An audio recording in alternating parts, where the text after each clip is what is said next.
Answer me one question, please. How do you even know that Jesus existed? Jesus existed.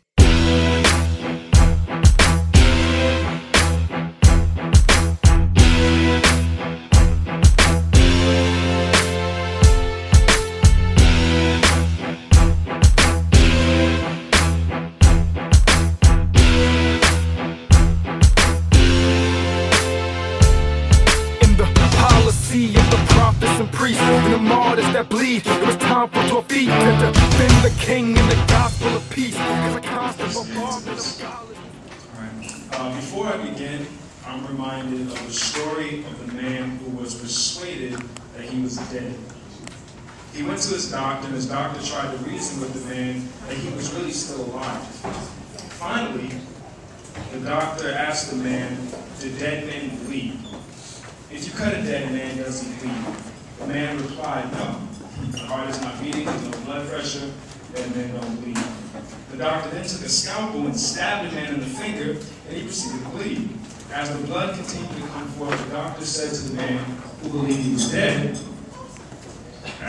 "See, you're bleeding. What does that tell you?" And the man answered, "Wow, would you look at that? I guess dead men do bleed after all." Now, that's a humorous story, but the principle is this. After all is said and done, let's not be like the man in the story. Let's not hold on to our beliefs, even if the evidence points us in the other way. Both sides. Let's follow the evidence to wherever it leads. Let's be honest here. Okay? The roadmap for today, I don't know what simple it is, but I got 3 points for you. First point, Jesus was not copied from the myth of Osiris or any other myth for that matter. Point 2, the Bible does indeed claim that Jesus is the Son of God. And point number 3, I'm going to use the evidence of the resurrection to show that the only logical conclusion is that Jesus indeed was who he said he was, the Son of God. Next slide, please. Now, I'm sure y'all have heard these things before. I mean, with the Da Vinci Code, right? You got the quote. "Nothing in Christianity is original. The pre-Christian god Mithras, called the Son of God and the light of the world, was born on December 25th, died, was buried in a rock tomb, and then resurrected in 3 days." It's my new teething voice, if y'all know. Then you got, next slide please, the Zeitgeist. Y'all heard, y'all seen this movie on the internet, I'm sure, YouTube, right? Horus, born December 25th of a virgin, star in the east. He had 12 disciples. He was crucified, he was betrayed, resurrected 3 days, so forth and so on. There's myriad of other people who have these same claims. Next slide. The question we gotta ask ourselves is it true? Right? I mean, that's what we gotta ask at the end of the day. Is it really true? Because if there really are other gods whose myths closely resemble the story of Jesus, if they were worshipped thousands of years before Jesus was ever written of, if we have no historical evidence that Jesus actually existed, then we really have a reason to doubt, look into these things, and ask some serious questions. But we're going to look deeper into this, and we're going to see if this is actually true. Next slide. We need to look into the mythology of Kemet. Now, I say Kemet, we understand Egypt, but Egypt is a Greek word, so I'm going to use the word Kemet. First of all, the word monolatry, okay? Monolatry is a different concept than monotheism. Whereas monotheism is believed that there's one God who manifests himself in one form and one form only, nor is it an undifferentiated polytheism where many gods appear in many separate and distinct forms, kind of like Greek mythology. Monolatry is a special form of polytheism. It's actually like pantheism, similar to what the Native Americans worship. They have a multi-god structure, still providing the possibility of understanding all divine beings as part of one divine source. Now let's look at, next slide please, let's look at the person of who is Osiris, okay? Again, Osiris, much of Egypt, if you just go in the library right now, you look for a book on Egyptology, a lot of what you get is going to be actually Greek influenced, okay? Because Greeks came in and they kind of took over some stuff. Now, Osiris is Greek. His Kemetic name is Osiris, okay? Now, the Kemites did not believe in gods as we see. They believed in something called Neter, sounds a lot like nature because it would be an overgeneralization to say that's exactly what it is, but it's kind of that concept that all things, as we heard in another truth, all things are sacred, all things are holy, all things have a symbolic aspect to them. Now, it's also, we need to note that the mythology of Osir has not always been what it is today. He has absorbed some other neter. His story has evolved as it's gone on, which is seen in the work of Plutarch. If you read Plutarch, he was a Greek, and he came in and he actually finished off the story, which we'll look into that later. Next slide. Let's look at what the myth of Osir actually says. When I say myth, I asked my brother Asar, is that offensive? He's like, no, not at all. So I'm saying myth, but it's not offensive. Okay? Osir is murdered by his brother Seth, or Seth, and he really got demonized. Anyway, Seth, he wanted the throne. Osir he was ruling Egypt, real banging, and Osir wanted to usurp the throne. So what did he do? Osir had this party, right? And he invited all these people. So Set came in, and he had this coffin. The coffin was beautiful, overlaid with gold and ivory. And he said, listen, anybody who can fit this coffin can have it. So Osir's like, cool, all these people tried, no one could fit it. Osir didn't know that it was actually already fitted for him. So Osir, trusting his brother, gets in. What happens? He got 72 boys with him. They nail it shut, put lead over it, and throw it into the Nile. What happens? He drowns. But good for him, his sister wife, Aset, better known as Isis, she comes to the rescue. She finds the coffin, and who's in it? Her dead husband. But she puts on a magic spell, and she magically reanimates him, almost kind of like a zombie, because who was going to get the throne? Set. So she magically reanimates him so that he can impregnate her, which is who Horus is, and then he goes back to be the Lord of the Underworld, which is who he is today, according to the myth. Now, again, some of the Osiris myth comes from Plutarch, which is, if you read, it says that he was ripped into 14 pieces, scattered throughout Egypt, and she found all the pieces, all except one, which was his phallus, and a fish ate that, and that fish, anyway. Now, let's ask ourselves, does that sound anything like the gospel? Does that sound anything like the story of Jesus? No! So what's the problem? We're missing something. Well, we're not using the proper terminology, that's what it is. Now, Osir was betrayed. Jesus was betrayed. You got a parallel. Osir was drowned in water. Jesus was baptized in water. Let's change drown to baptized. Now we got another parallel. Osir died, Jesus died. Cool, we got another one. Now, Osir was magically reanimated by his sister wife so that she'd have sex with him before he became a lord of the underworld if he wasn't ripped into 14 pieces first. But that doesn't sound right, so let's just say Osir was resurrected. You see what's going on here? They take Christian terms and put it on pagan stories in order to make a parallel. Now, what's really more plausible? That the writers of the New Testament, I'm sorry, I don't think tell me what to go to the next slide, please. That the writers of the New Testament, who were monotheistic Jewish men who despised the pagan religions of their neighbors, decided to borrow from the very religions they hated, put together a hybrid religion, kind of like a gumbo, that stars a made-up God-man that they knew was false, in order to convert other Jewish men who also hated the idols and doctrines of these myths in an attempt to emulate the very cultures that they were disgusted by, who, by the way, if they accepted it, would have been stoned to death under blasphemy laws. Or that exactly where the writers themselves said they were drawing from, namely the Old Testament prophecies of the Messiah, was actually their sources. Oh, I almost forgot. These men were willing to die for what they knew was a lie. And they say Christians live by faith.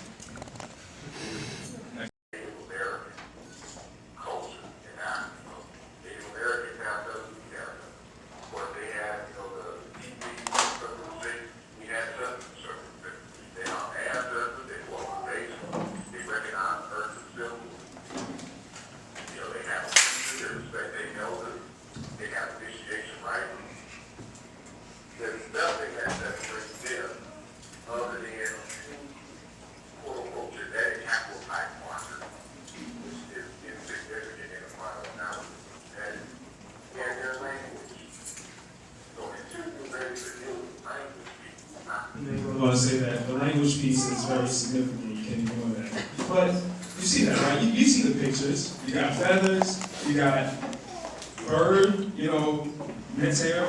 You got pyramids. You got all that. Next slide, please. Well, no historian worth his salt is going to say that the Native Americans went over to Egypt and copied them. And no historian is going to say, well, the Egyptians actually went over and they copied the Native Americans. No. And yet we saw obvious similarities, as did my worthy opponent. So why so similar? Every religion, based upon the culture, he argued, which is on point, every religion is going to deal with at least origin, where did we come from, morality, good and evil, meaning. Why are we the way that we are? What is the meaning of life? And destiny. What happens after death? What happens after, what's the next step?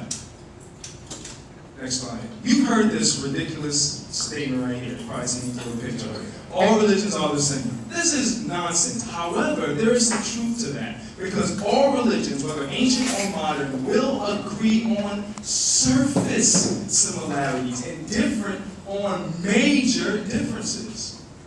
They're all going to have devotion to the deities, morality. They're going to have a thing of atonement. How do I please the gods? This is reasonable and rational thought to apply the same logic used by my opponent when we come to this topic here.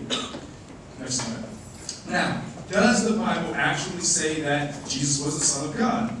Yes, the disciples claimed he was the Son of God. He said to them, "But who do you say that I am?" Simon Peter answered, "You are the Christ, the Son of the living God." Did the writer of the Gospels claim that Jesus was the Son of God? Yes, but these are written so that you may believe that Jesus is the Christ, the Son of God, and that by believing you may have life in his name. Next slide. Did Jesus himself claim to be the Son of God? Yes. Do you say of him whom the Father consecrated and sent into the world, you are blaspheming because I said I am the Son of God? What about the listeners? Did they understand that Jesus claimed to be the Son of God? Yes. This was why the Jews were seeking all the more to kill him, because not only was he breaking the Sabbath, but he was even calling God his own Father, making himself equal to God. Next slide. Jesus was claiming divinity when he said he was the Son of God, and the Jews understood this. Jesus said to them, "Truly, truly, I say to you, before Abraham was, I am." So they picked up stones to throw at him, but Jesus hid himself. I and the Father are one. The Jews picked up stones again to stone him. Why? Next one, it says, Jesus answered, "You have a law, and according to that law, he ought to die because he made himself the Son of God." Now, Jesus did claim to be divine. He showed it with his works. He controlled the weather, Matthew 14. He controlled the demons and unclean spirits, Mark 5. He healed every disease, Luke 4. He raised the dead, John 12. He forgave sin, Mark 2. He knew the thoughts of men, John 21. He received worship, Matthew 2. He claimed to be able to do everything that God does, John 5:19. He said in no unclear terms he was God. Now, you saw when they picked up stones to throw at him, right? Why? It was for blasphemy. But you ask, what was the blasphemous statement? Before Abraham was, I am? Does that sound familiar?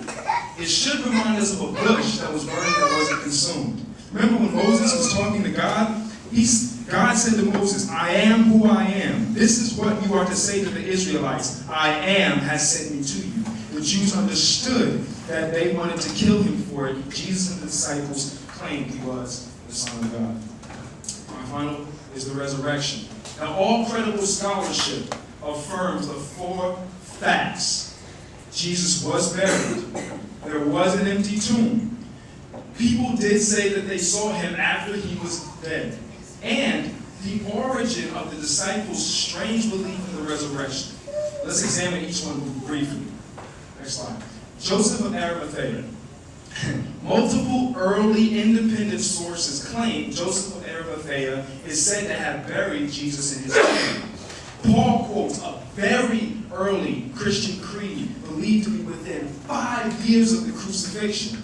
Joseph's position makes him a more credible source. Remember, he was a member of the Sanhedrin, which were the enemies. Remember, it was the Jewish establishment that crucified Christ. So they wouldn't have made up a Jewish leader to be a hero in the Christian narratives. Next slide. We have an empty tomb. Again, multiple early independent sources for for the empty tomb. 2, the tomb was discovered by women. Read the writings of Flavius Josephus on women's position in first century Judaism. Their testimony was not valid in court. If a woman was raped and the only man around that saw it was the guy who did it, and she came in and said, a man raped me, her testimony was thrown out because it was not valid. Why would they make women be the primary witnesses if they knew this, unless it actually happened? All competing stories all include an empty tomb. Whether it's the swoon theory, Jesus wasn't really dead, he just looked dead, and his disciples came, they paid off the Roman guards who wouldn't be paid off unless they died, and they stole the body by night and he went off to France and got married. Well, even if that was true, what do we still have at the end of the day? An empty tomb. What about the shallow grave? Yeah, he was put in the shallow grave, the dogs came and they ate his body. But what do you still have at the end of the day? An empty tomb. Every single competing story still has an empty tomb. Appearances. Next slide. Multiple people on different occasions in various circumstances claim to have seen Jesus alive after his crucifixion. Paul lists include some people by name. And then he goes on to say, some of the people, they're still alive. Go ask them. Check it out. 1 Corinthians 15, verse 3b.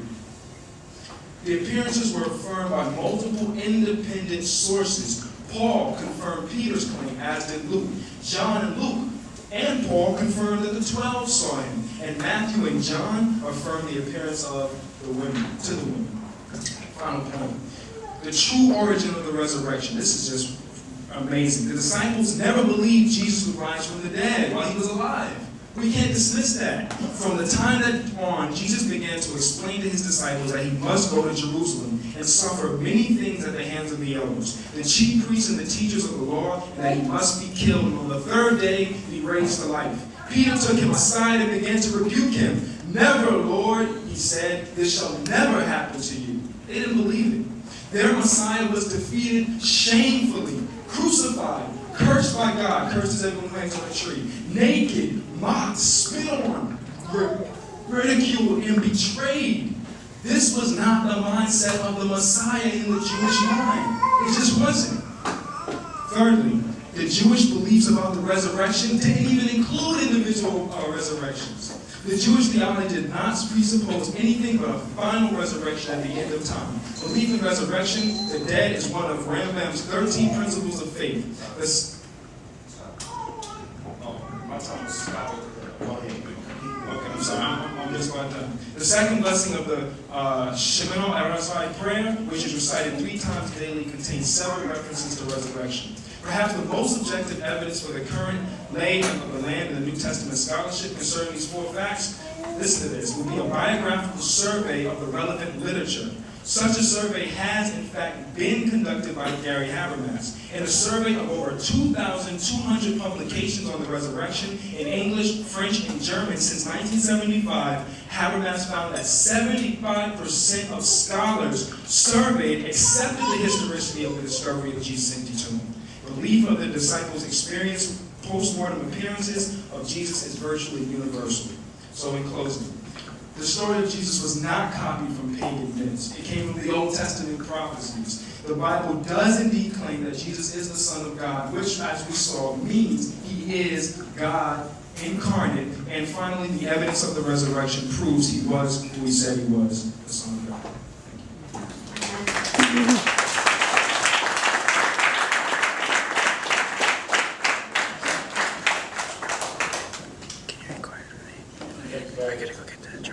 Thank you very much, Mr. Cotman-El. Now we're going to go ahead and move on to the affirmative by Osiris Hotel. Osiris Hotel, you have 20 minutes. 20 minutes.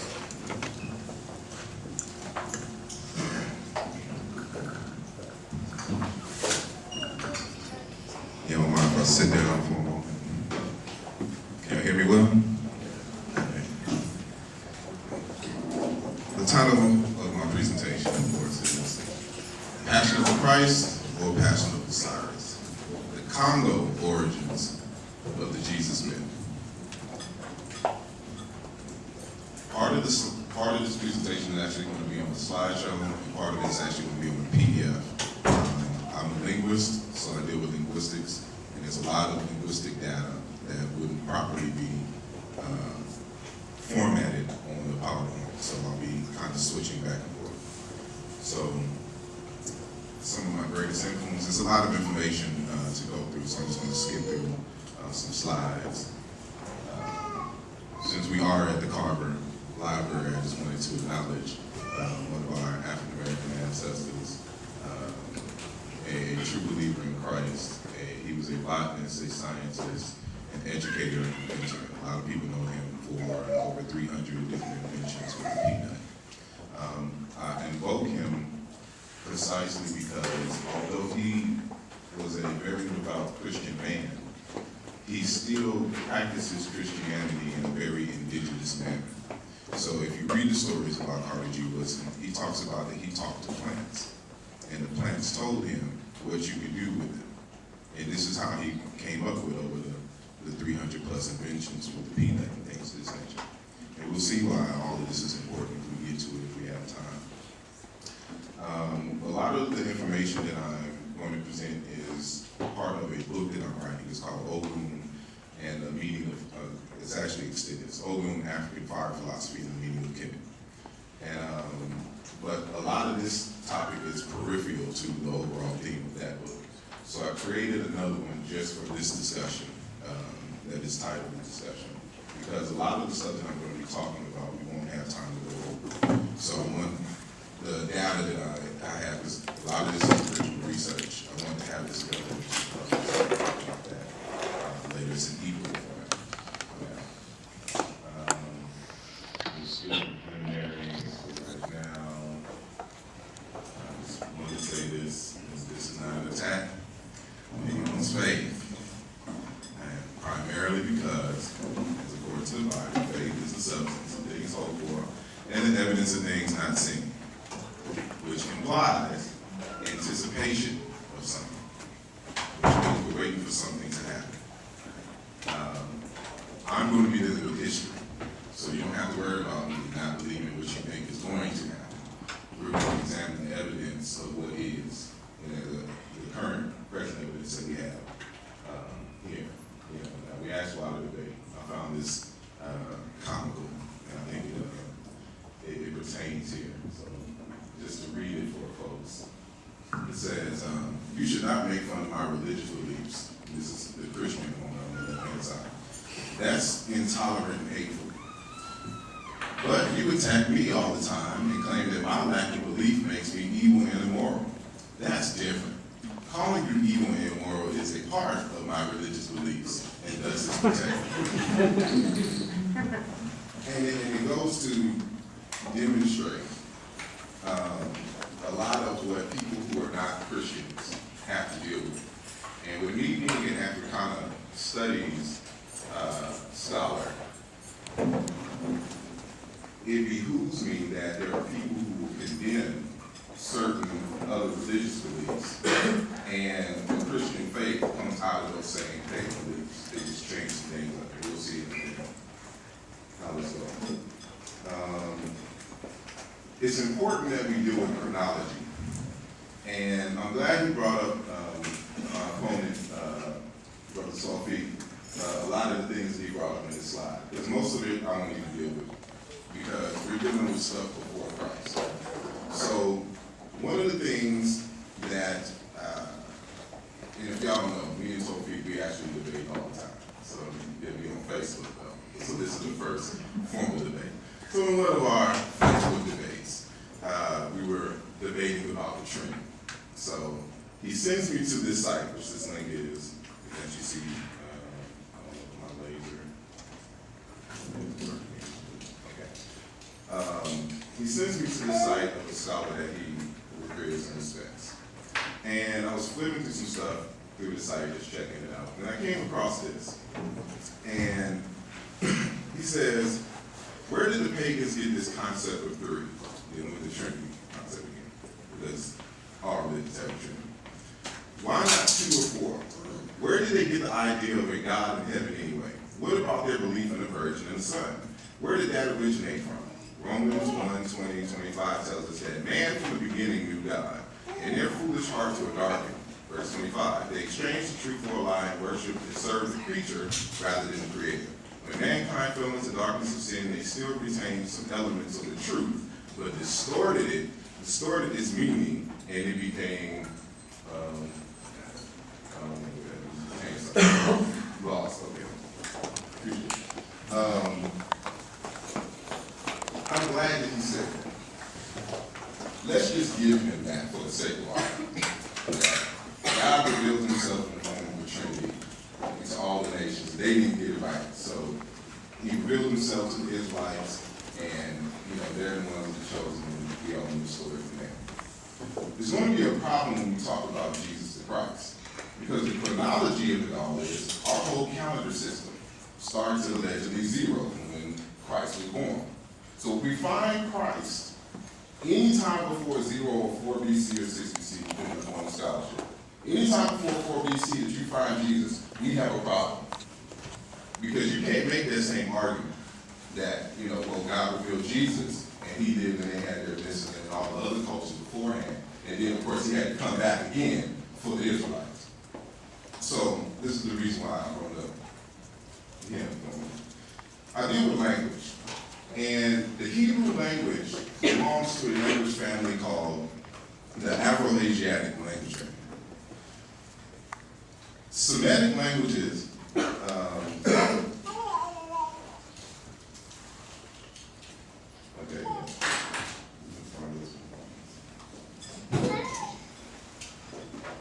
Semitic languages are, this is the so-called Middle East over here, which you can't see.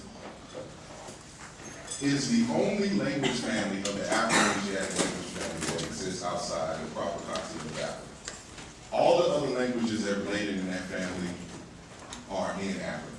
This tells us something, that the people who originated this language are from Africa. The people who adopted the languages are people who came from other areas here. We deal with language because you can tell a lot by the people's language. If a family resemblance exists for the language, that means at one point they share the same culture. Languages kind of dialect off as people move off into different areas that don't have contact with each other. So for instance, like if you go to Louisiana, you'll probably hear somebody say the English word here, they'll say cheer. Go up to Dallas, they'll be like her. Or St. Louis, they'll be like her. Go up to Cali in certain parts, they'll be like cheer.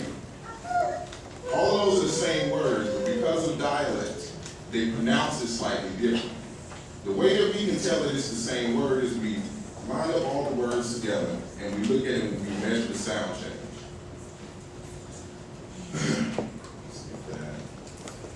I wanted to talk about when all of the so-called Hebrews and other Africans actually lived in the same spot. And it's my argument and other scholars' argument that it's in the Sahara before it was the Sahara, before it was desert. What we call the Naphtali-Pluvial period is when there was a lot of rain at this time. It was lush green all over the Sahara. After the Ice Age in Europe dried up, after the Ice Age and everything melted there, it took all the moisture out of Africa, out of North Africa, which of course is the reason for rains. So because it took all the moisture out of North Africa, that's why you see it all desert as far as the Sahara is concerned. This event pushed people further into the Nile Valley, further into Saudi Arabia, some parts going into Nigeria, Morocco, places like that. Some people further south into the Congo area. But in this particular time, we have all kinds of petroglyphs and things of that nature that shows that there were people living there. It was all kinds of animals, grass, all kinds of different things. But now, of course, it's a desert. So just more, this Dr. Soikita, he's just going through all of that information. The Hebrew people are not necessarily who you see today. The Hebrew people are who you would call your Fulani people. We'll get into why that is. This particular map demonstrates the early migrations of these pastoralist people and why you have the word Fulani, the word Hebrew, because in Hebrew the actual word for Hebrew is Hebrew, and plural is Hebraic. And there's different sound changes that you have to be aware of. P's turn into B's, B's turn into B's. You know, R's turn into L's all the time. And these are the kinds of things that you got to be mindful of when you're tracing the people in their movements. So remember, they're pastoralists, they're nomads, so they move everywhere, they're not settled folks. So, get into that later. Let's skip that. This is normally United Egypt. Let's skip that. Get into the linguistics area. I told you before that how we can tell that there's a family relationship between languages is that we compare terms and we look for what we call regular correspondences in the language. The languages tell us a lot about things. And when we're observing or when we're studying myths, what makes a myth is the characters in the myth have a unique name.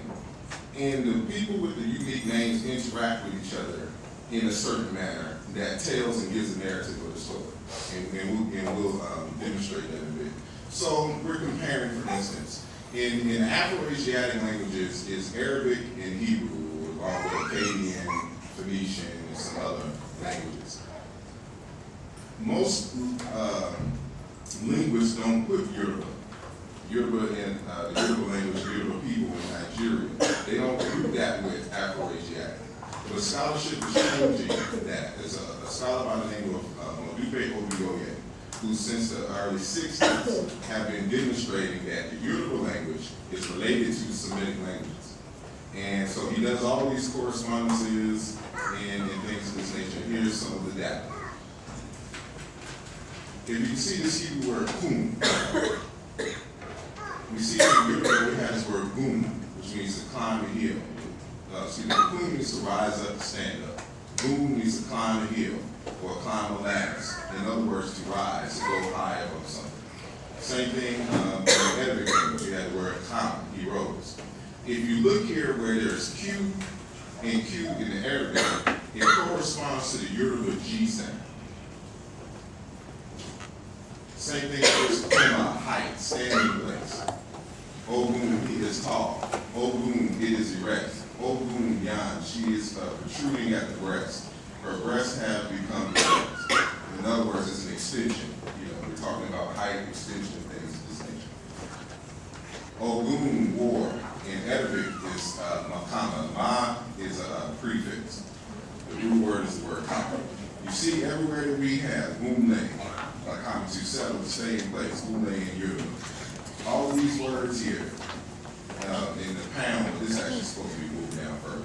And the word kima, flower, means the power of medicine. They put medical herbs and they comment in the flower and things of this nature. Everywhere you see this Q, you see this G, and it's a, it is a correspondence. So now we get down here to the word Cain. When people say Cain, we talk about the Cain and Abel story. In Hebrew, his name is Cain. And Cain is a person who is supposed to be a farmer in the Hebrew story. The word Ogun is the god of iron. He's supposed to be the god of, the person of iron and farming as well. Ogun is a farmer and the god of iron. You see in Arabic the word Cain also means smith, a blacksmith, somebody who works iron. This should tell you something here, which that a lot of people miss in the whole Cain and Abel story. Because Abel is a shepherd. Abel is a shepherd, and the beef is, when we're talking about the beef between Cain and Abel, is that for instance, like the Egyptians, an abomination every shepherd was an abomination to the Egyptians. It was always a beef between the shepherds and the farmers. And the reason why is because shepherds require a lot of land for their cattle. And if you run up on somebody's farm and eat all their food, of course the people are going to be angry because they're starved to death. It's been an old beef. It's still going on in Africa today between the Fulani and the Ogun. Remember, Ogun is a farmer. Fulani is the root of the word for Hebrew. Mean is a suffix in the Fula language. They're also known as Pul or Boro. Same folks, still beefing in Nigeria to this day over the same thing. Cattle coming into the farms. The Egyptians first told this story, except it was it was Set and Osiris.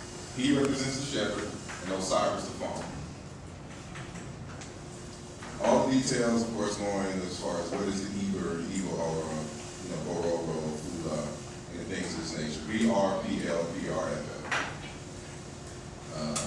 which means to cross over, to trespass, to exceed, to bridge, across. It also means a whistle. The word Hebrew just basically means a nomad, somebody who doesn't settle anywhere.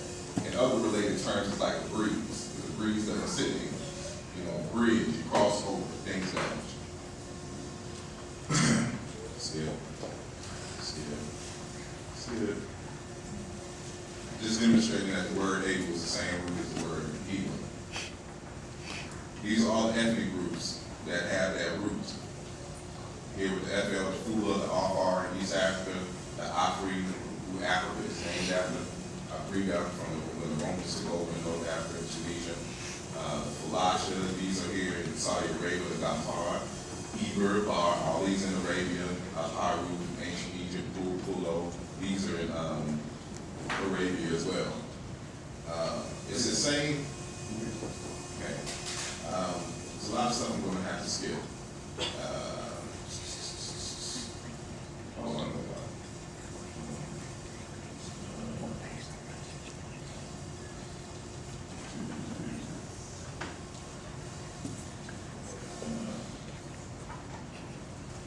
I was hoping that we can have time to go, and we thought we had 30 minutes. But I wanted to demonstrate, this is all the terms that you know in the Bible is for God.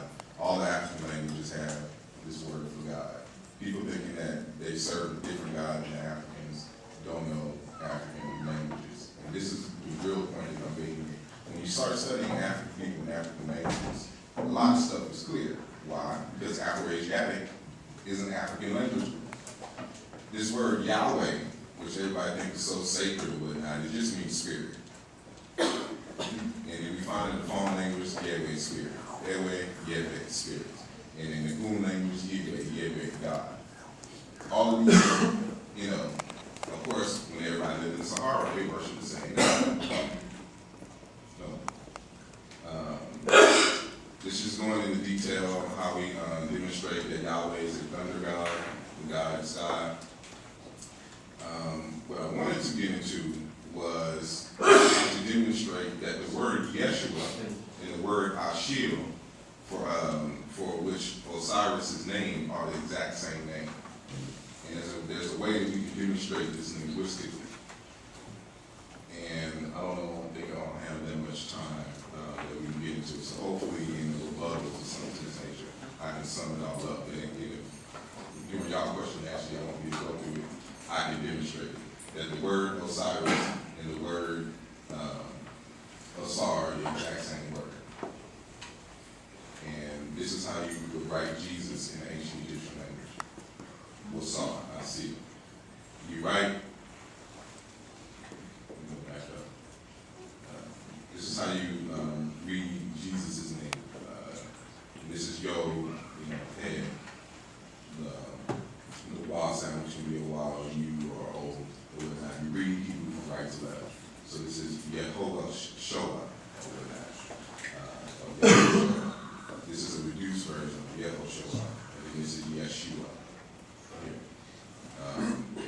What they did is they combined two names, of Yahweh or Yah, and Yeshua, which means to save.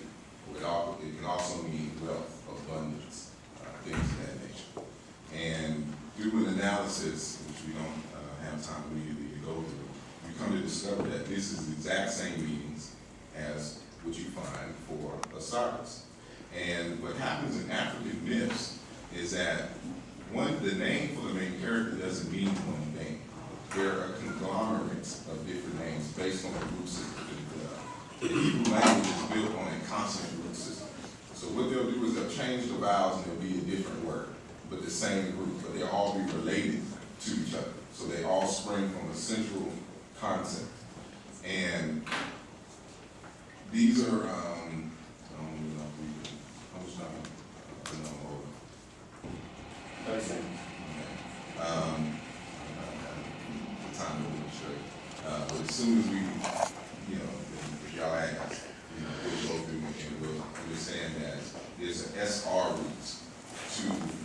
Yeshua and Asar.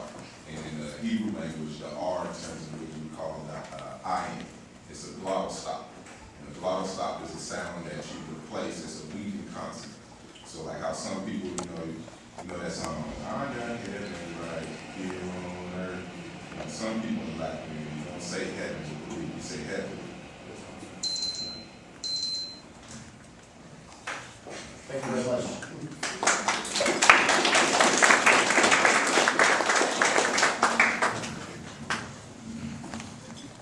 I'm going to go ahead and move on to the cross-examination portion.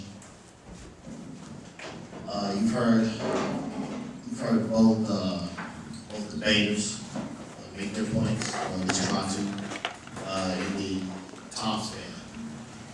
So as I'm going through cross debate, it's not going to be very much because I want to give you all extra time to formulate your questions for either debater. And I know I'm promising 30 minutes, and it can be more if you want me to run it out. Okay.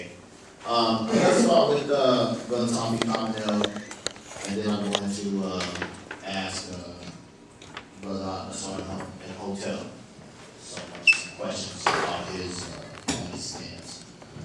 Okay. Brother Cotman-El, in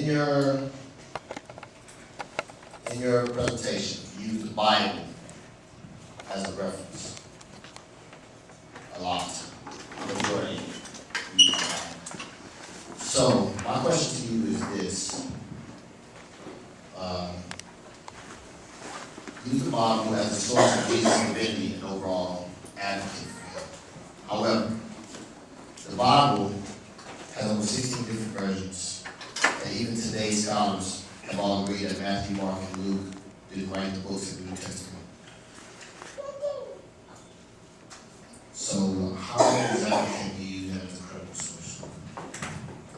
Glad you asked and came prepared for that. That's a very common one. I'd like to ask which scholars those are.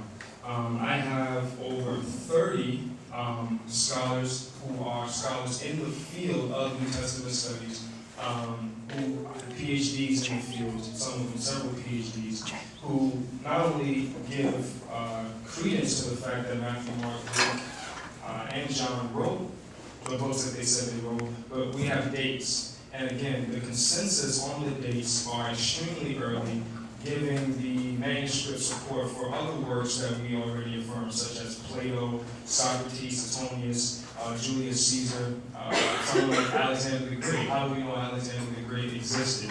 We just take it for granted. No one in here, I'm sure, has actually done the manuscript evidence to see what we have to prove, or someone like a Hannibal. We just assume. But if you actually do the research and look at what manuscript evidence we have, it is phenomenal, the faith that we give to historical figures, to dates, times, places, so forth and so on. But we do not do that with the New Testament. But like I said, the New Testament, I would like to know which scholars you're talking about, because the majority of the New Testament scholarship said otherwise. I can give you two right now, and they, in their books, can give you many of them. The first one would be the one that you saw earlier in the introduction. Dr. Barney Urban. He's a Princeton Seminary graduate, and I also have another book just a second.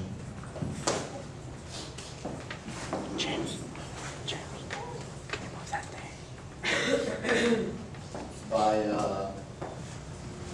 gentleman Cotman-El, who wrote the New Testament. These are just two.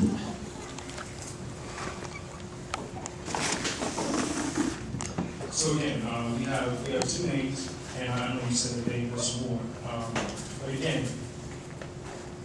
what their reasons for saying that these writers did not write what books they wrote, I would have to see what evidence that they give. But again, the support for the New Testament writers that have actually written what they have written is just phenomenal. Aside from this extreme long list of names, we have, again, very early sources for the New Testament.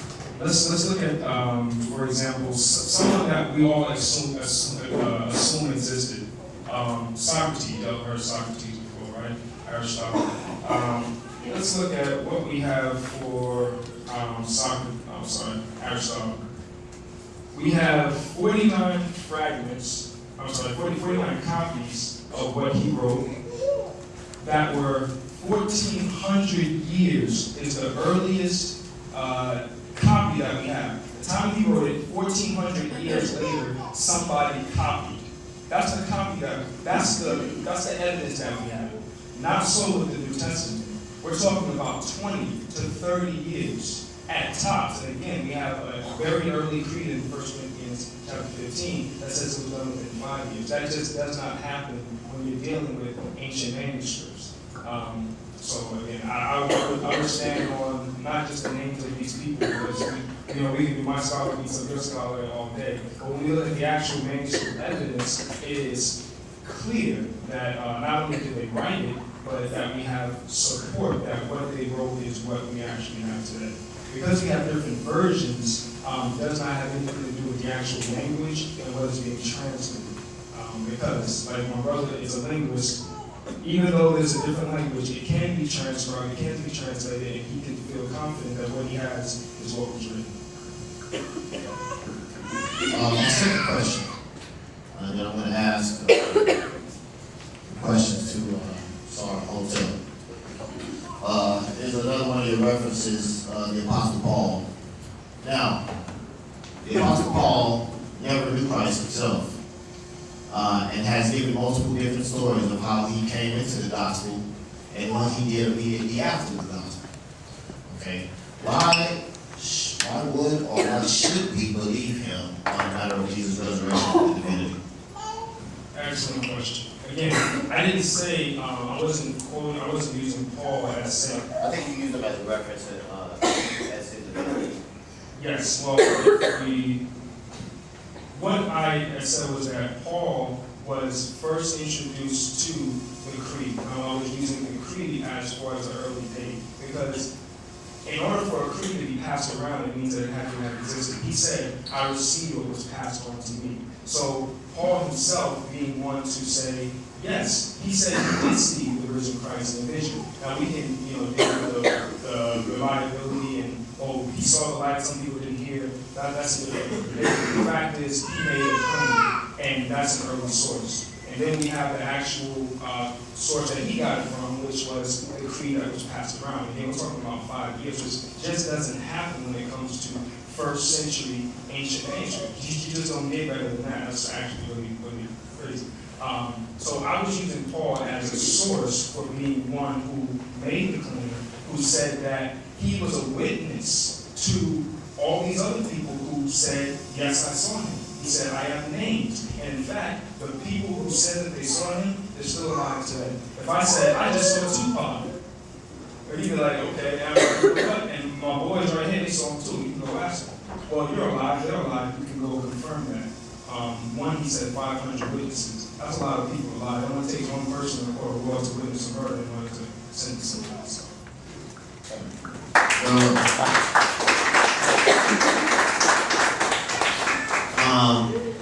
I'm going to go ahead and attempt to cross-examine him.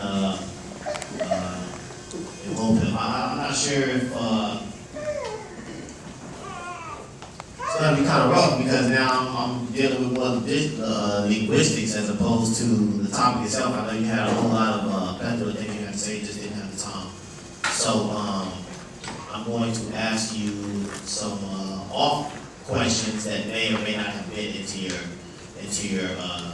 presentation, but are suitable for the examination nonetheless. All right. First of all, explain how you made the point about this beef. Is a terminology you use, beef between shepherds and farmers, Seth and Osiris. Okay. How is that negating or saying, somehow establishing that Jesus was not divine?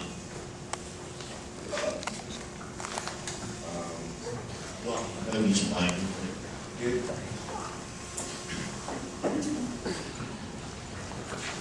Testing. It speaks to the whole motive of the Bible itself. Because the writers of the Bible are basically anti-Hamitic. They group the gang of people in with, talk about Ham, Cush, Canaan, or whatnot. These are all your African groups. The Africans still recognize the divine in all things. If I had a chance, I would define what the word God is, so-called many gods, and things of that nature. The reason why the shepherds, again, the reason why the shepherds had an issue with the farmers and whatnot is because they were pushing them further and further out of the usable land. It's almost like how I guess the Europeans did with the Native Americans. You know, once they came over here, they went to war and pushed them into reservations, into the deserts and things of this nature. But all of the good land and whatnot, they kept for themselves and built cities around it where all the water and things and stuff was. This is what was happening. What we got to understand is what's going on at this time. It is that agricultural revolution. Up in Mesopotamia, up in the Sahara, up in the Nile Valley, people are abandoning the old way of life, which was the shepherd. I was going to get into Osiris also being a good shepherd. And you see one of his emblems is a shepherd's crook. This is one of the royal emblems in the Nile Valley. These folks used to be shepherds. That's why in the biblical text and in the Egyptian version of this story, Satan and Osiris, or Jesus, are brothers. In Cain and Abel, they are brothers. They're saying that all these groups, they belong to the same family, same Afro-Asiatic, they speak the same language family, Afro-Asiatic language family, the Hebrews and the ancient Egyptians. They all belong to the same, eternal source or whatever. What happened was, once people started doing agriculture, they didn't have to move nowhere. But in order to farm, you need large plots of land. Now, if you're taking all of the large land for people who have cattle, and they're roaming through or whatnot, it limits. It's a conflict of interest here. So now it's a conflict of occupation. And what you have is, of course, that's why I quoted in the beginning, how in the Bible, how they said to the ancient Egyptians, the shepherds were an abomination. Because the shepherds kept coming in eating up all their crops. If you have a whole population that is dependent on crops, and you have all of these different herders coming in and eating all of the food, then we have a problem, because the starvation is an issue of national security. So it's a political beef that they have. They also have some ideological beefs, and this is what culminated. You have one story, which most people don't read, is in the ancient Egyptian story. This is the one that came first. And then later comes the biblical story, and they tell their story. So for them coming out of Egypt and trying to claim an identity for themselves, they had to be anti-everybody else. They weren't just anti-Africans. They was all anti-civilizations, because they was a pastoral tradition. This is why in the biblical text, God allegedly doesn't want them to have a kingdom. Like, no, you stay to the tradition. But they kept on going. They like, we want a king, we want a king, we want a king. So, of course, in the story, they're like, okay, we finally did. So this is when they start the whole civilization process and abandoning the whole nomadic thing. But the initial part of the myth is just describing how the shepherds and the farmers or the iron workers or whatnot had to be. And this story is all over Africa. And like I said, it's a living, like I have an article in 2010, the Fulani, Able, the Oko Ogun, Kayan are beefing, killing each other in northern Nigeria for the exact same reason. And again, if we had time, I can go over and demonstrate this, but I hope I answered your question. Okay, I'm just going to jump straight into the rebuttal. And with that, we'll talk to you, Cotman-El. Go ahead and start.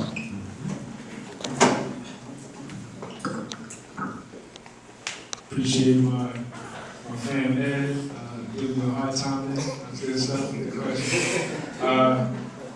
Actually, Bart Ehrman, he is a very wonderful scholar, and I encourage you to look into him. I was just actually looking into him. He actually is more of a liberal scholar in terms of the dating of the New Testament.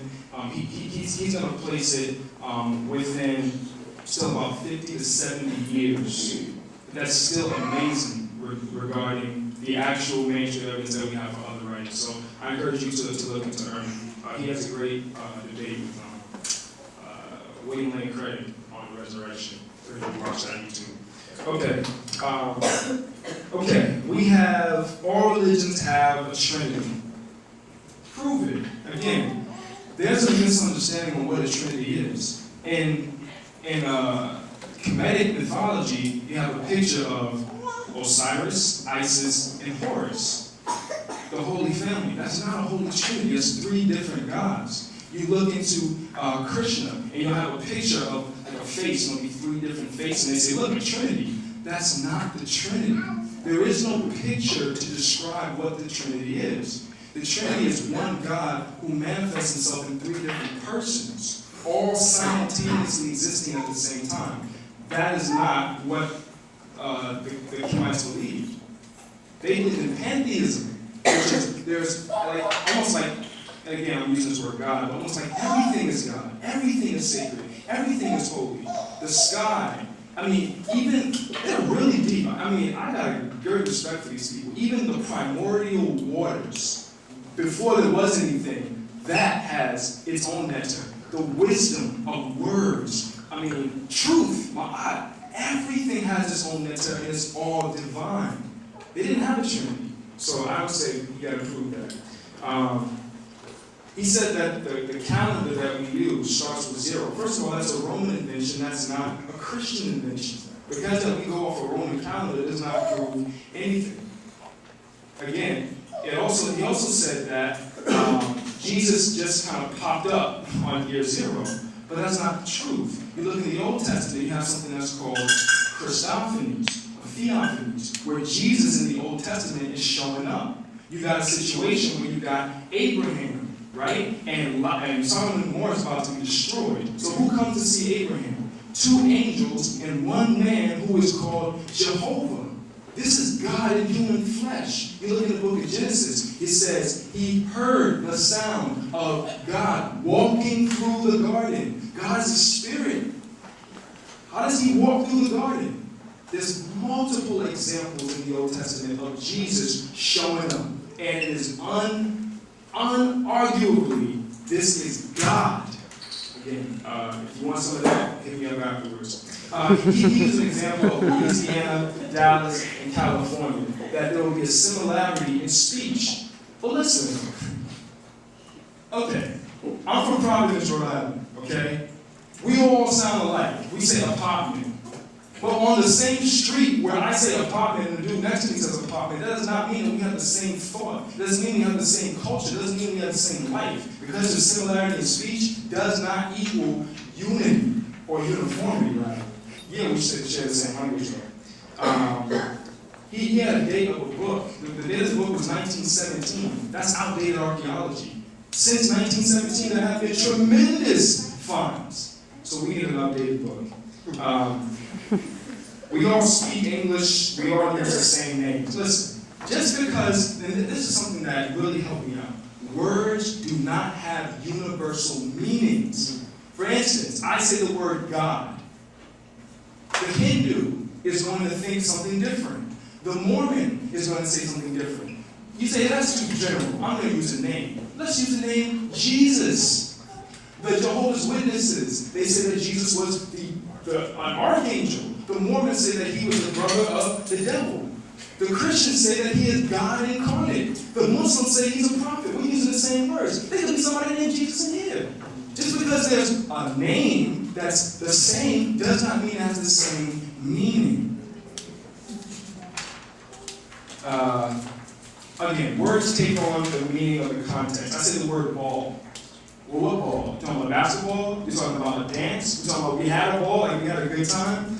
Just because you find all these words that have the same word root and all that, it does not mean it has the same meaning in the context. The shepherd passage. All that does is confirm the reliability of the Bible. That what they said is actually the case. The Bible does not have unique things. When in the Testament where God was talking about holy. Holy means sacred. My wife's name is Michelle. I'm sure there's other Michelles maybe in this room, but that name Michelle has a sacred meaning to me because every other Michelle is outside and there's one Michelle who's inside. So, you're going to find similarities, like I talked about with his example. Look at ancient Egypt, look at Native Americans. We have many similarities, but that does not mean causality. In fact, that's a debating fallacy to say that because something came before, it had to cause. No, that's a fallacy. The thunder god. First of all, Yahweh was not known as a thunder god. He wasn't even known as a sky god. He was known as the god of the valley, the god of the mountain. We got to look into that. Yeshua and Osiris, same word. Again, Yeshua, Joshua. The name Jesus was actually Yeshua. Yeshua means Joshua, which was a very common name. Okay, let's just give it to him. What's here? And Jesus, that means that that's the same name. Oh. You know what the most common name in the first century was? Mary. You know how many Marys are in the Bible? It had to say Mary Magdalene, Mary the mother of Jesus, Mary, because it's such a popular name. So that doesn't really mean anything. And again, all he's doing when he was talking about the differences, he said that the Hebrews believe this way, but the Kemites believe this way. All he's doing is proving my point more. There are differences. It's not the similarities that we need to be looking at, it's the differences. There will be surface similarities. That was all he was able to get to, so that was all the points. I do want to point out that he said, I'm not even going to deal with any of the points that I made, which in a debate, if you don't answer it, then you let it go. And if he lets it go, then he's saying right. So I would say you really need to deal with some of the, he needs to deal with some of the things that I talked about.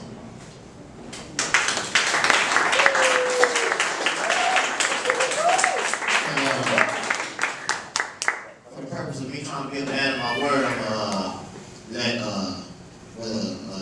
Hotep go ahead and do his rebuttal, but it's going to be really, really short. It's going to be really, really short. It's all good. And then we're going to go right into the Q&A session, because I know y'all got some questions. So much to deal with. Let's deal with the African perspective of what God is. It is impossible for Africans to be polytheists. From my research, Africans believe that God is the only thing that exists. There is no second anywhere. It is eternal, it is infinite. Nothing exists outside of infinity. It's amazing that Christians can have their cake and eat it too. Because we're supposed to understand that God is a trinity, a single entity manifesting as three different individuals. But Africans can't be one thing in existence manifesting as everything in existence. The difference is just numbers. It's the same principles, the same concept. So if you can't accept that God is the only thing in existence and that everything emanates from him or it or she or whatever, gender you want to call it, then, it's really just an issue of, I just believe what I want to believe. It's a contradiction to say. In terms of, there's so much, and I don't want to go to the, let me just say this first, and I'll just end with this. If it was just based on language, I would not have an argument. There's a name, of course, the name Jesus existed in the Old Testament before he was born. That means nothing. What we do is look for the characteristics and epithets of certain issues that happen between spiritual systems. I didn't deal, like in the book, I didn't deal with just Egypt. I deal with Congo and in Nigeria. 3 separate regions, 3 different time periods. Same story, same associations. This is how we can tell what the meaning. What I was going into is that the root of Yeshua is the word Shua, which would be, if you were speaking ancient Egyptian language, it would have the SR. The glottal stop would be the R in the ancient Egyptian language. And I go through all that detail. And this is what we do to demonstrate the competency that we can rely on related languages because they have similar meanings. There's no such thing as an exact meaning. It's a range of meaning. It's an associative field of meaning. And this is what we look for. So like when we look for the word with sir, the W is a prefix, the Y is a prefix. You can say Shua or you can say Yeshua and without the Yeho in it. The word Yeshua means save, to rescue. Or you can just say Shua. The root is SR. We know that it's SR because when we cross-examine all of these different languages, that is the root. We look for the consonants. Vowels change like the wind, but the consonants are what's steady. So if we talk about whistle, strong, strength, power here, it's the same here, except again, they dropped the R in certain words, but they kept it in the form of L. In certain things, you gotta understand what a glottal stop is. A glottal stop can be a weakened consonant of any consonant. It could be a T, it could be an S, or whatnot. And we find that a lot in the Hebrew language. So you see here, strength, strong, solid, hard, tough. They're all in the same range. Will, desire, still an SR root. Sha'al, S, remember that R is turned into L. Sha'al, desire, obtain, need, request. In the Yoruba language, Yoruba is a lot older, so they have a lot of consonant erosion. So it'll just be one syllable. So with the need, R is also turned into to N, L, same thing. Shwila in the Shiluba language, love, desire, freedom, things of this nature. I go through all of this to demonstrate that the SR root is a sound comparison. So when we go into the, like for instance, the Yoruba language, and we look at the same roots, we're talking about saving, we're talking about to run, to flee away, to elope, to beg. These are all different versions of the same word, all dealing with running, escaping something. And then we go look into here further, we have Itlasile, which means to rescue. This SR root is reduced in Yoruba to a whole lot. It dropped the S in the front, which means to save, salvation, to cause salvation. In the Egyptian, we have the L and N from the form, which is the word semi. Remember, R's, L's, and N's morph into each other. To rescue, to save. These are the same meanings that are in the Hebrew language. It's no different. So when we look into these things, as far as like in the Shiluba language, Sheila, to leave, Sheila, Sula, to break free, to break ranks, to liberate, to save. Regardless of the word, it's the same word. It's the same thing in the Egyptian, it's the same thing in the Yoruba language, it's the same thing in the Hebrew. And this is how we can tell in these roots that, you know, when we talk about Asar being the Lord of living waters, this is an epithet before Jesus was ever born. It's all based on the SR roots. When we talk about him being a shepherd, it's all based on the SR roots. All of these terms mean these different things. And this is how we know that this is a myth. Because in myths, they converge all of these meanings based upon these consonants or roots. Just like how we did with Ogun and Kayin, we do the same thing with Yeshua, which would be Washil or Yashil in the Hebrew, in the ancient Egyptian language or the Shiluba language. It's Asalu in the Yoruba language. It's the same word, same meaning, same root system. So besides the language, when we start getting into these epithets like living water, like him being a shepherd, we didn't even get into the whole Messiah thing. Wasar was the Messiah as well, him representing the bread of life. And not only because this is a picture of Wasar as far as him representing the ground and wheat, but because that isn't even enough. Plutarch discusses how when he went into Egypt, because remember the Egyptian civilization didn't fall to 394 AD. When Christ was born, that doesn't mean the Egyptian civilization failed. It was still going on strong in 394 AD. So when he goes in and witnesses, he talks about the priest bringing forth sacred chest containing a small golden coffer into which they pour some potable water, and a great shout arises from the company of joy that Osiris is found or resurrected. Then they knead some fertile soil with the water and fashion therefrom a crescent-shaped figure of him, which they cloth and adorn, and indicating that we regard this gods and the substance as earth and water. He goes on further to discuss, which I had on the other slide, of how they made an image of him and they ate the bread. This is required of all priests. So these aren't similarities, these are exactitudes. Just like how in the Bible you have Christ offering his body as a bread to be eaten. The same thing with Osiris. When we talk about the blood and the drink, Osiris is also associated with blood. The living water, the shepherdess, the whole cross symbol, the whole concept of being the Messiah, everything down to the T that is associated with Jesus, we find in Osiris. We can back it up with Eshu in the Yoruba system of E5. And the same thing goes on in the Congo. So all of these places, pre-colonial, have these existence, these Christ, these Jesus figures. And the word Christ is in Greek. The real word in Hebrew is Mashiach. In the Siluba language, it is Mushumi, or Mushumi-Nidi, or Mushumi-Nida. It's the same root. Again, we go to the whole root system of what a Messiah is, what is to be anointed. People don't even know what it means to be anointed. It means to be covered in clay. This is when Africans used to start their initiations. And all the young boys and men that would start their initiations would be covered. They would be anointed, rubbed in different red or white paints. And after their initiation, after they were reborn and baptized or whatnot in the forest or what, that's when they became Christ. The whole concept of Christ is nothing new in that. We make Christ all the time. We make Messiahs all the time. It was unique amongst the Hebrews because it wasn't a part of their culture. This is why Jesus stands out. We make Jesuses all the time now. As a matter of fact, the whole Jesus is an ethnic group in Africa, in several different places. But, y'all ask me specific questions. I'll answer them. We got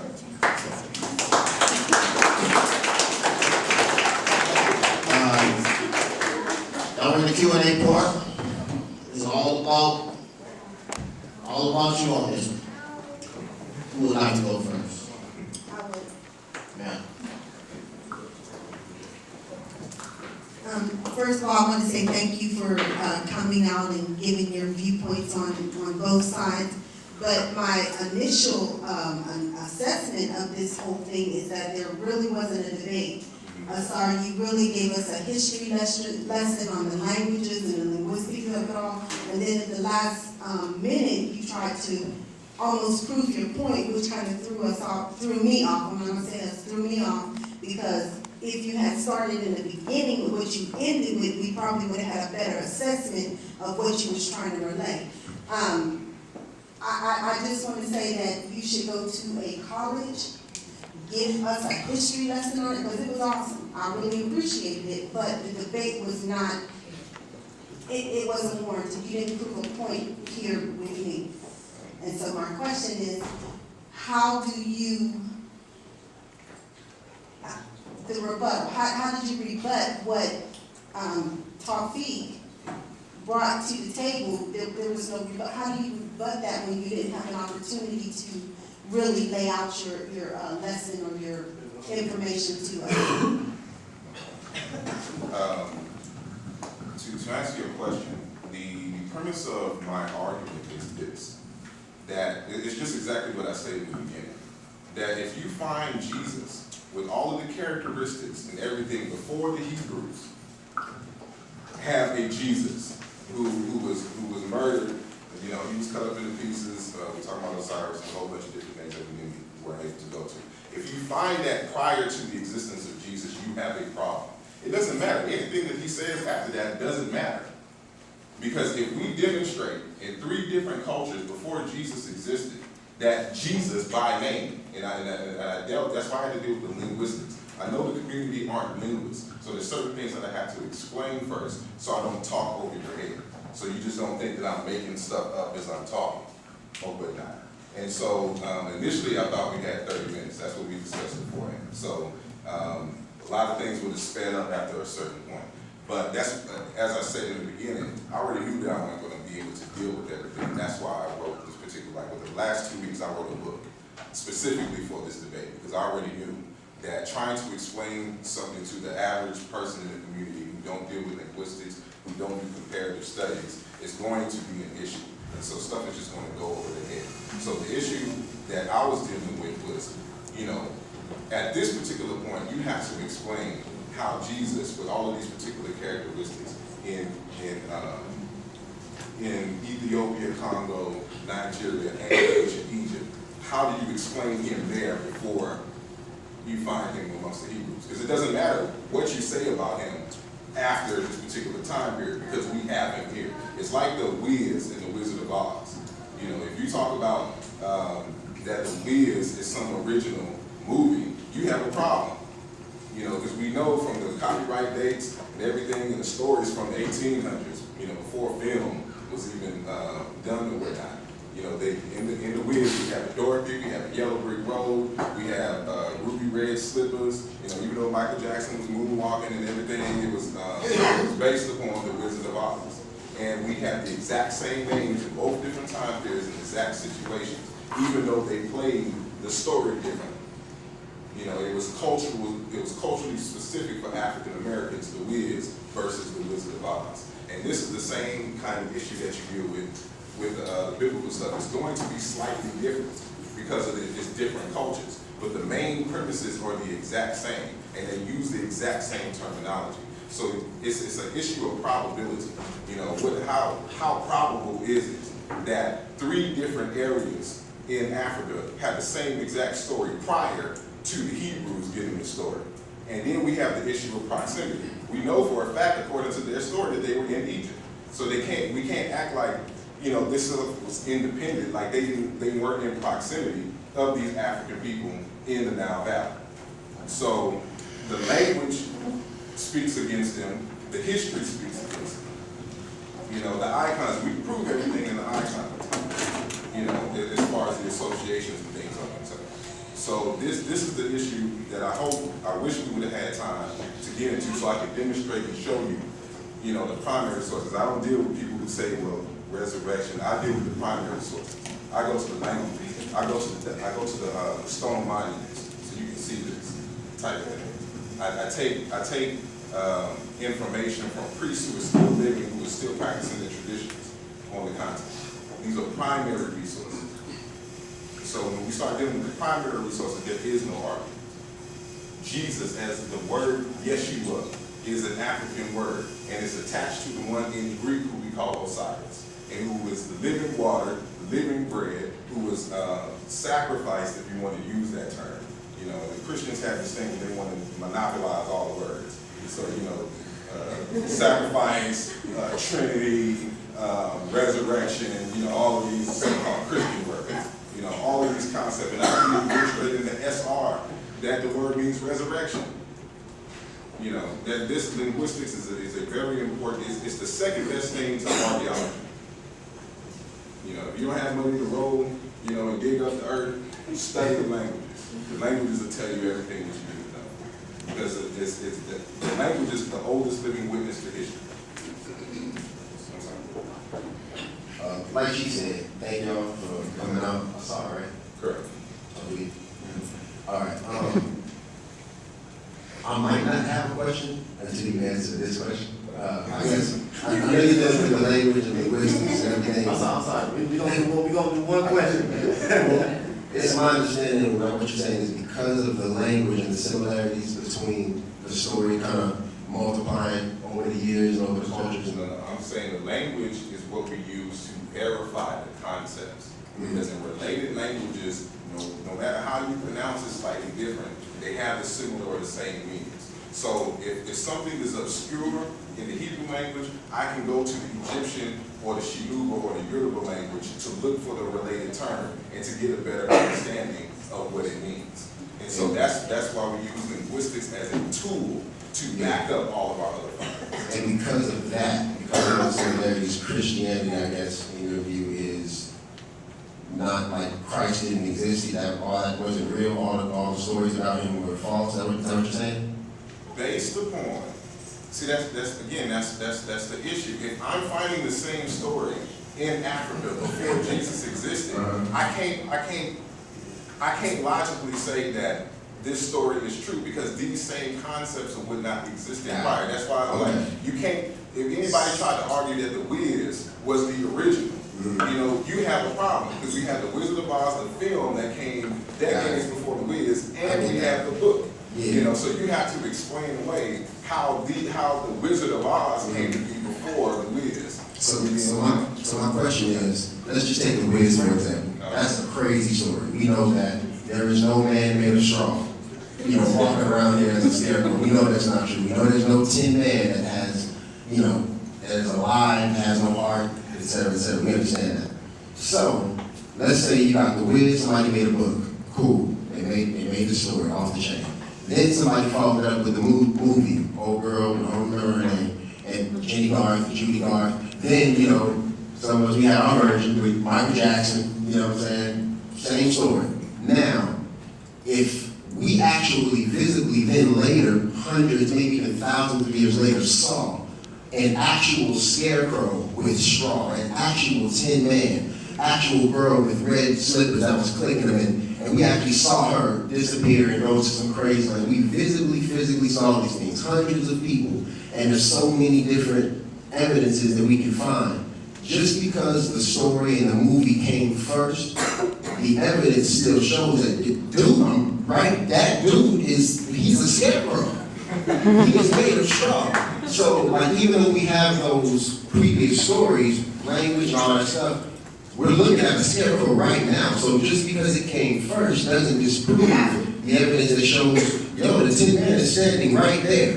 You know what I'm saying? So even though you're dealing with the past and like, how do you deal with the actual evidence of Christ being a historic figure, people seeing these visible things, the eyewitness accounts of the miracles, so on and so forth? How do you deal with that aside from, let's just say all these linguistic stuff is exactly the same. How do you deal with the evidence of history pertaining to Jesus, the person?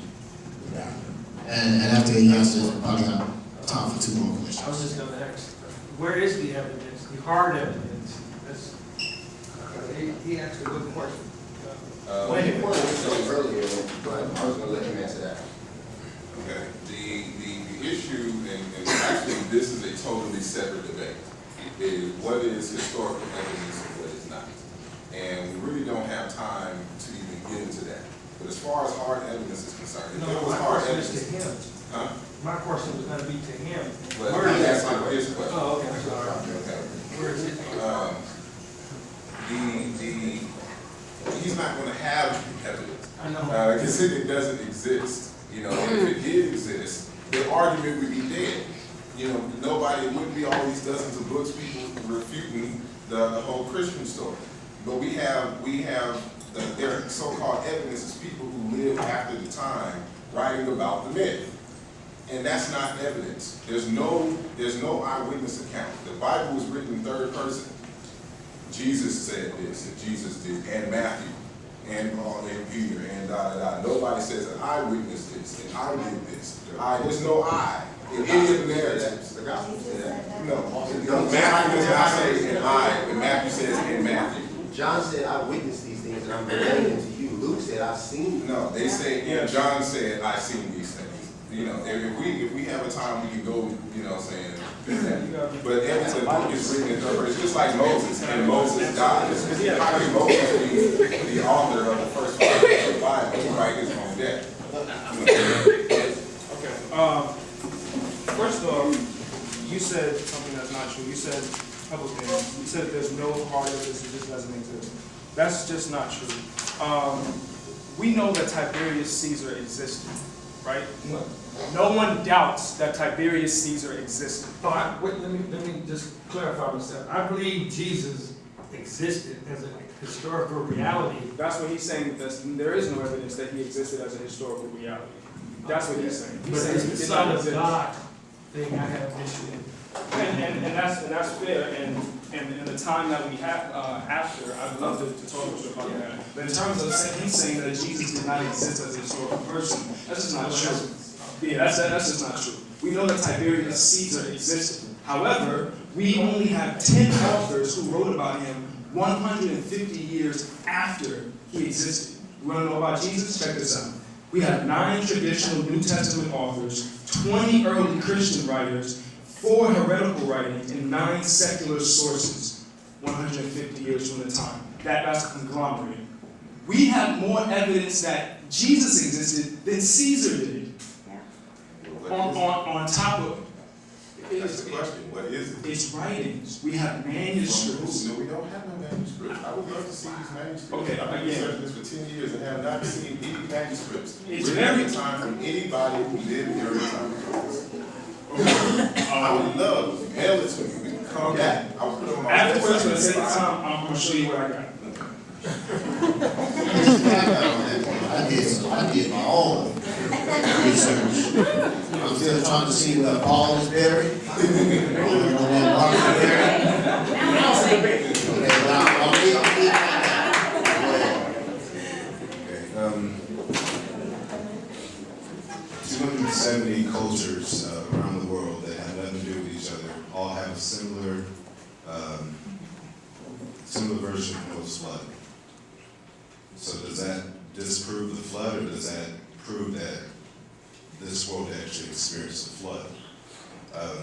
My main question is this: if I'm worshiping a false god, if I'm worshiping a myth, how do you explain me praying to Jesus and having my sickness healed? How do you explain me praying to Jesus and having lust flee from my body and not desiring flesh in a way that is contrary to Scripture? How do you explain that if I'm worshiping something that doesn't exist? Okay, I'm gonna relay a story. And two people in here are witnesses to this story. Meeting Tawfiq, my man Iran in the back. Meeting Tawfiq was in a rap group, it's called Tribe of Judas. Used to practice at Tawfiq's house. It was Meeting Tawfiq and Iran, I maybe brother in the back as well. Iran locked his keys in the car. We sitting up there for like 30, 45 minutes trying to pick and get the lock out. Tawfiq's mother is here, sitting in the 1, 2, 3, third row. Tawfiq's like, we locked the keys in the car. We can't leave. This is the most devout woman I know, period, hands down. I believe if she asked for it, God gonna give it to her. She got us all together. Put our hands, we held hands, and we prayed that the door would open. After feeling rejuvenated or whatnot, Iran goes to unlock his door. First try. We like, dang.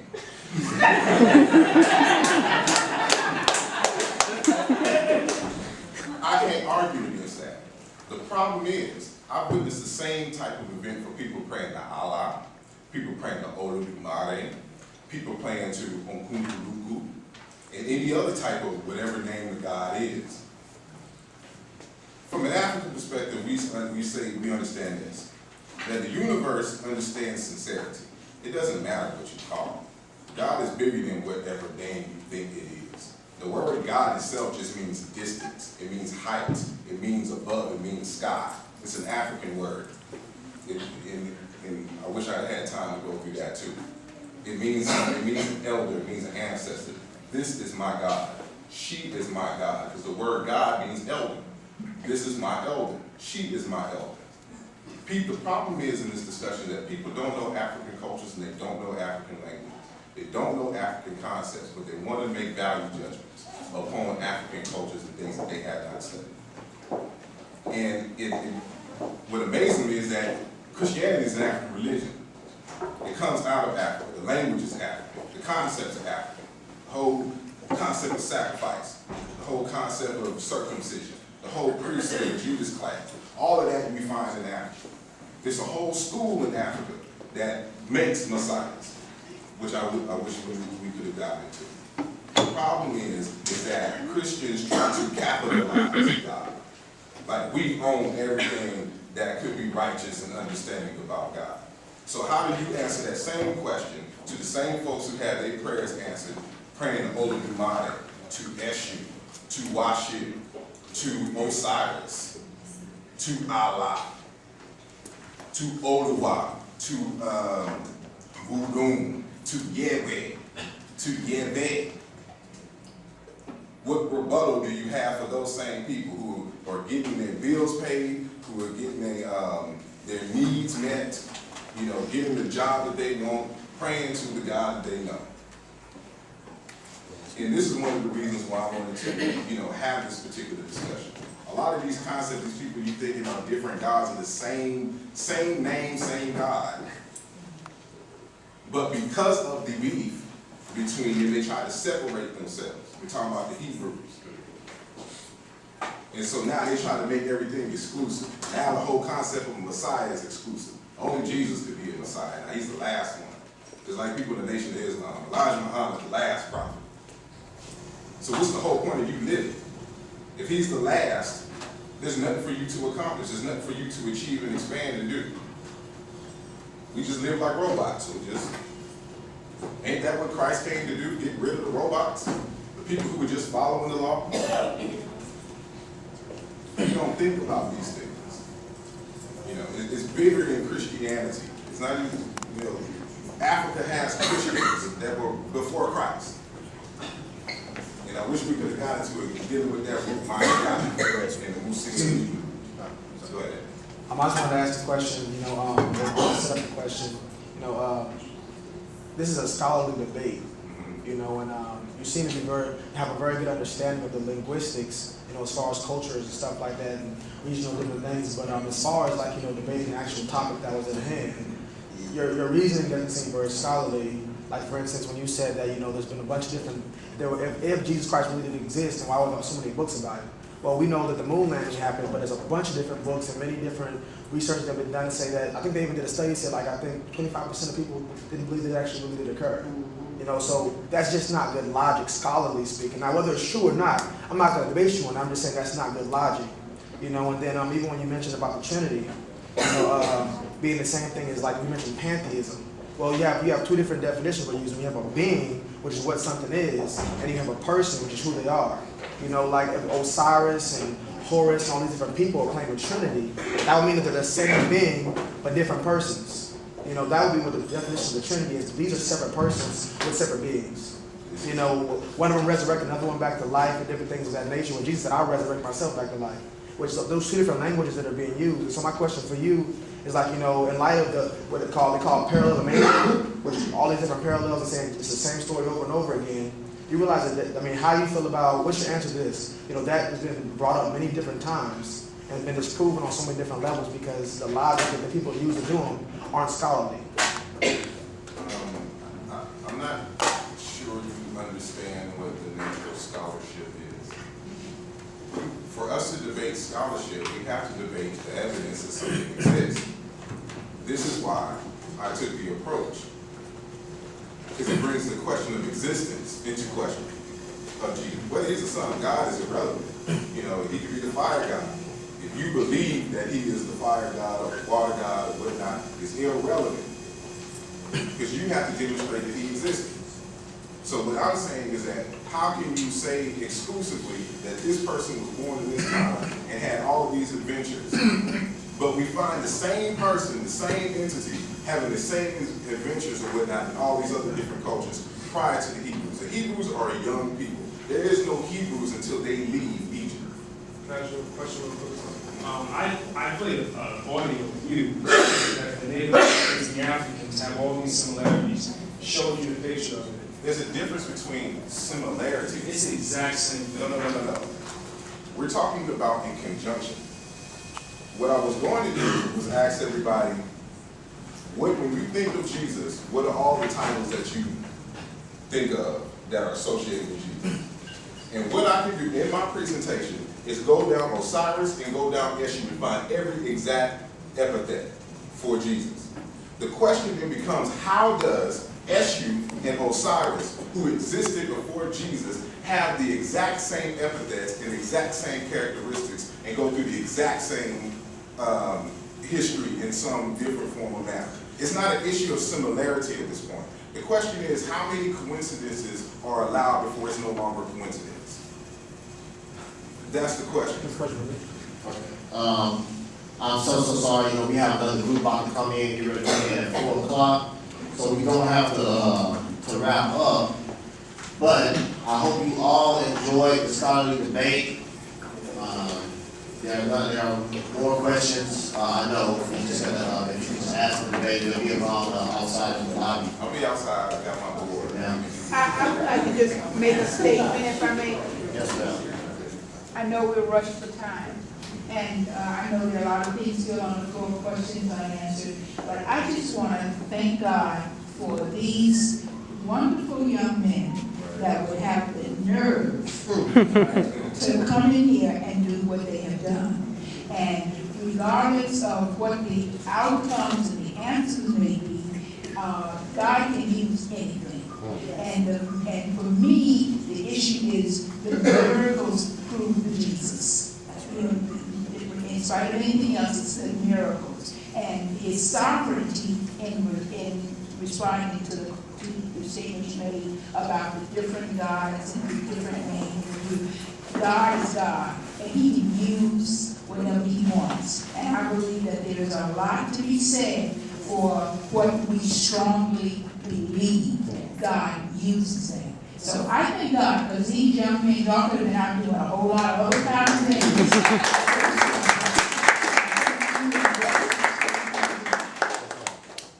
Thank you very much. Once again, we take donations. Love you right back there. Black and white. Whatever you got small, but whatever you got, that's cool. Okay.